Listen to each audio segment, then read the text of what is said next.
ആചാരങ്ങളും എടുക്കാതെ ബുദ്ധിക്കും യുക്തിക്കും ശാസ്ത്രത്തിനും നിരക്കുന്നത് വിധത്തിലുള്ളത് എടുത്ത് നമ്മുടെ മക്കൾക്ക് കൊടുക്കാൻ സാധിച്ചാല് സ്വർഗസമാനമായ ജീവിതമാണ് ഇന്ന് കേരളീയർ നയിക്കുന്നത്.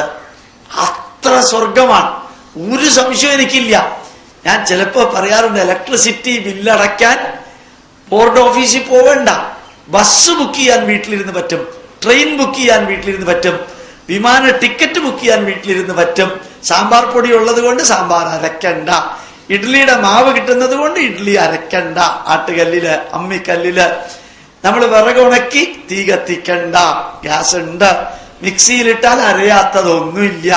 ഒരു ഞായറാഴ്ച സാമ്പാർ ഉണ്ടാക്കി വെച്ചാൽ 15 ദിവസത്തേക്ക് അത് ഫ്രിഡ്ജിൽ കിടക്കും, ഒരു വിഷമവും ഇല്ല. പണ്ടാണെങ്കിൽ അന്നത്തേത് നമ്മളെടുത്ത ഡ്രസ്സ് അലക്കാൻ വാഷിംഗ് മെഷീൻ ഉണ്ട്, വിശറിയെടുത്ത് വീശണ്ട, തലയുടെ മുകളിൽ ഫാൻ ഉണ്ട്, 200 ചാനലുള്ള ടിവിയിൽ ചാനൽ മാറ്റാൻ ഇരുന്ന സ്ഥലത്ത് നിന്ന് എഴുന്നേൽക്കണ്ട.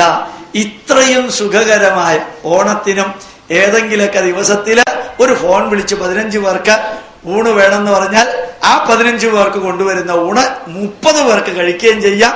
101 കറി വേണമെന്ന് പറഞ്ഞാൽ അതും കിട്ടുന്ന ഒരു കാലഘട്ടത്തില് അടുപ്പിന്റെ അടുത്ത് പോലും ഇരിക്കാതെ ഭക്ഷണം ലഭിക്കാനുള്ള സൗകര്യമുള്ള ഗോഡ്സ് ഓൺ കൺട്രി, ദൈവത്തിന്റെ സ്വന്തം നാട്ടില് ദൈവീകമായ സുഖവും അനുഭവിച്ചുകൊണ്ട് നടക്കുന്ന നമുക്ക് ചില ദുഃഖങ്ങൾ ഉണ്ടെങ്കിൽ ആ ദുഃഖങ്ങൾ പരിഹരിക്കാനുള്ള വഴിയാണ് കഴിഞ്ഞ 1 മണിക്കൂർ 10 മിനിറ്റായിട്ട് നിങ്ങളോട് പറഞ്ഞത്.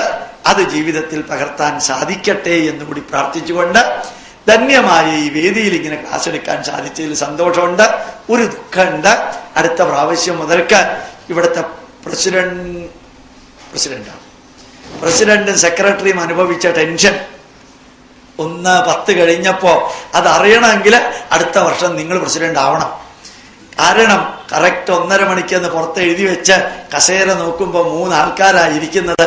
ഗോപാലകൃഷ്ണന്റെ മുമ്പില് ഞാൻ അവിടെ ചുമ്മാ കണ്ണടച്ചോണ്ടിരിക്കുമ്പോഴും ഇവരുടെ ഹാർട്ട് ബീറ്റ് എനിക്ക് കേൾക്കാം. ഓർമ്മിക്കുക, 1:30 വരാത്ത നിങ്ങള് 1:30 വന്നവരെ ശിക്ഷിക്കുകയാണ് ചിലര് ചെയ്തത്.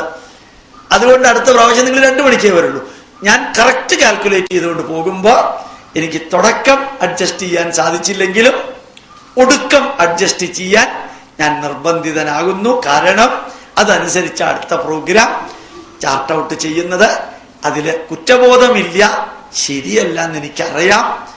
അവിടെ 5:30 തന്നെ വരണം എന്ന് പറഞ്ഞു, കൂടി വന്ന അരമണിക്കൂർ കൂടി വെയിറ്റ് ചെയ്യാമെന്ന് പറഞ്ഞത് കൊണ്ട് പോകാതിരിക്കാൻ സാധ്യമല്ല. വാക്ക് കൊടുത്തതല്ലേ, അതുകൊണ്ട് ഞാൻ നിങ്ങൾക്ക് വാക്ക് തരുന്നു.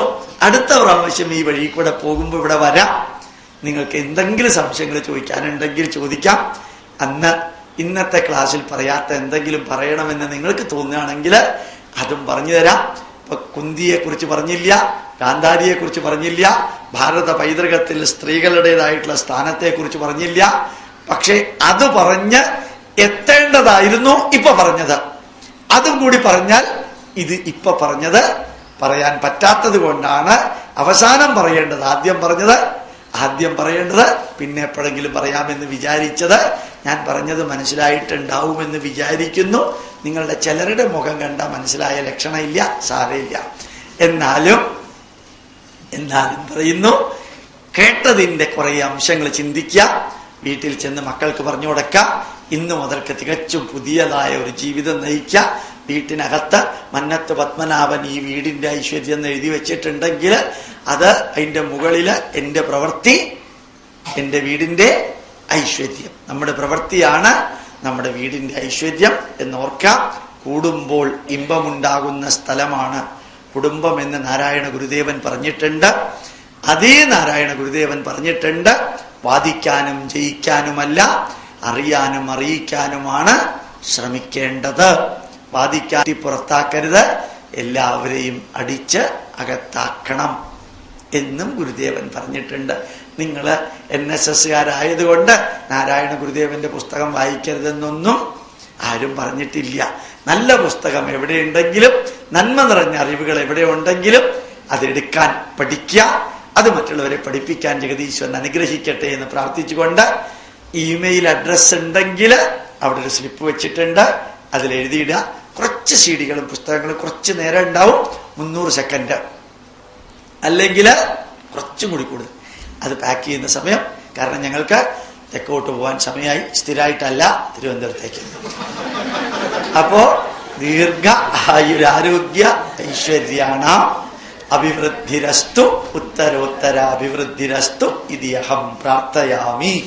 ദീർഘായുസ്സും ആരോഗ്യവും ഐശ്വര്യവും സമ്പൽ സമൃദ്ധിയും ജഗതീശ്വരൻ നിങ്ങൾക്ക് എല്ലാവർക്കും നിങ്ങളുടെ കുടുംബാംഗങ്ങൾക്ക് നൽകട്ടെ എന്ന് പ്രാർത്ഥിച്ചുകൊണ്ട് ഒരിക്കൽ കൂടി പറയാം, അടുത്ത വഴിയിലേ പോകുന്നുണ്ടെങ്കിൽ നിങ്ങൾ എത്ര പേര് ഇവിടെ ഉണ്ടെങ്കിലും താല്പര്യമുണ്ടെങ്കിൽ ഇവിടെ വരാൻ സന്തോഷമേ ഉള്ളൂ. വരാൻ തീർച്ചയായിട്ടും ഞാൻ എത്തുന്നതായിരിക്കുമെന്ന് അറിയിച്ചുകൊണ്ട് എൻ്റെ പ്രണാമം. നമസ്കാരം.